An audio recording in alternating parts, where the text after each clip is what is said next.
Hey, Fox here. Today I review of Jared Goff's 90 overall, 91 on your screen, MUT monster card. I got him chemmed up with Go Deep, 93 throw power, 76 speed, short accuracy 90, 88 mid, 85 deep with it chemmed up, throw under pressure 77. We'll get back to all these stats.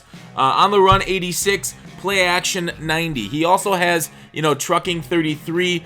His carrying is 54, which we'll get to. There it is. The break tackle 56.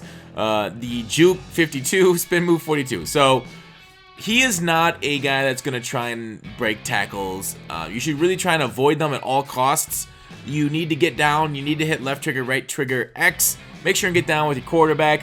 And do not try and do anything fancy because he will fumble. But more importantly, sneaky fast, so he will be able to scramble a little bit for you. Got a decent arm there on the 93 chemmed up. It's 90 normally. I don't know if I'd suggest it. Like, a 90 feels like it's kind of borderline right now versus all the guys that you'll find. Like, it depends on who your competition is, but generally, most of the teams you're going against are quote-unquote God squads or very good squads. But that's one I really wish you'd transition there and kind of just toss that ball quickly. So that's kind of a weird transition. So the issue with this card, I kind of like it, but it would be better with more speed. Like, Goff himself in real life isn't like Mike Vick, right? So you can't expect Mike Vick speed. But in MUT, you really want somebody that can scramble like that, like a McNabb type. And but he is a little bit less than McNabb. So if you're able to sacrifice speed, maybe you don't scramble a lot. It's still nice with the amount of pressure that comes in this game off the edge. People sending looping blitzes, you trying to get away from it. That the speed is nice. So I focus on that a lot, but 76 is still sneaky fast if you do hold up and get some decent protection and are able to sling it in there. I think this is a very good quarterback for you. Now you'll see a few misses, a few issues. The under pressure specifically, I didn't have a problem with short. I didn't have a problem with medium. Deep, I had a little bit of issue with him missing passes. It's to be expected because he doesn't hit the 90 deep threshold for pass accuracy.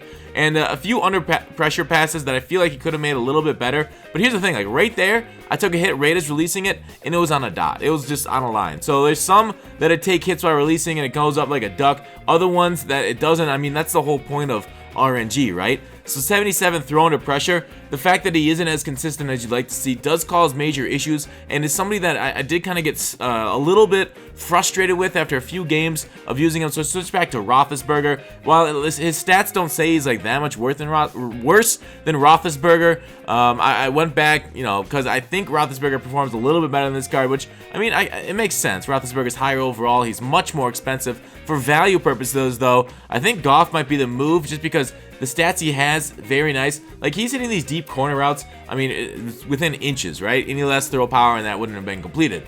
But he is hitting these deep passes, deep throws. So there, he was taking a hit, but he took that slightly early. You can't really blame Goff for that one, for his under pressure, because he was releasing the ball. Can you blame the under pressure? Because the ball was kind of like at the edge of his hand, and then he took the hit, right? Or did he take the hit when it was still in his arm, and that's why it lame ducked? I think that was just a lame duck, and I won't blame his under pressure for that one. In my mind, let me know what you guys think in the comments if you think it's different.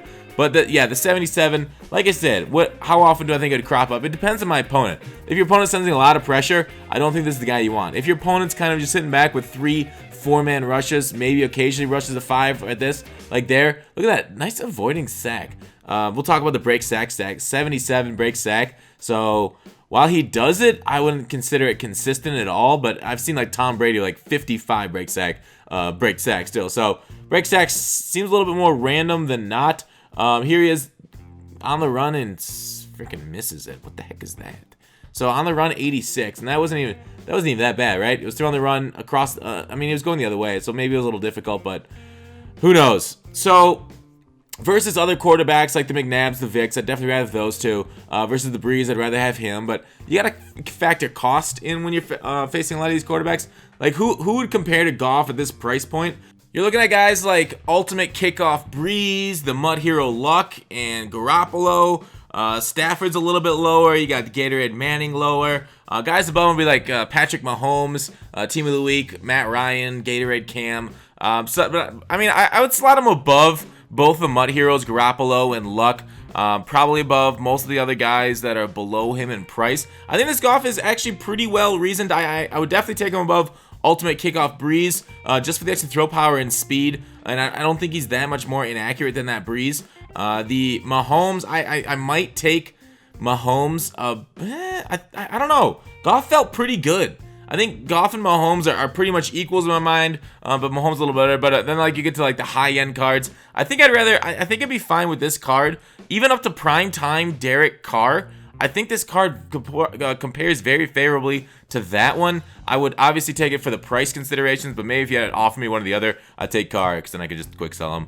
But overall, out of 10, actually a pretty good performing card. I don't think you'd be too disappointed. The Under Pressure does show its ugly head once in a while, but I don't think it's enough to sway you away from it. At least try him out, see how you like him. Out of 10, I'm going to give him an 8.8. Thanks for watching Call to Action. I'll see you tomorrow.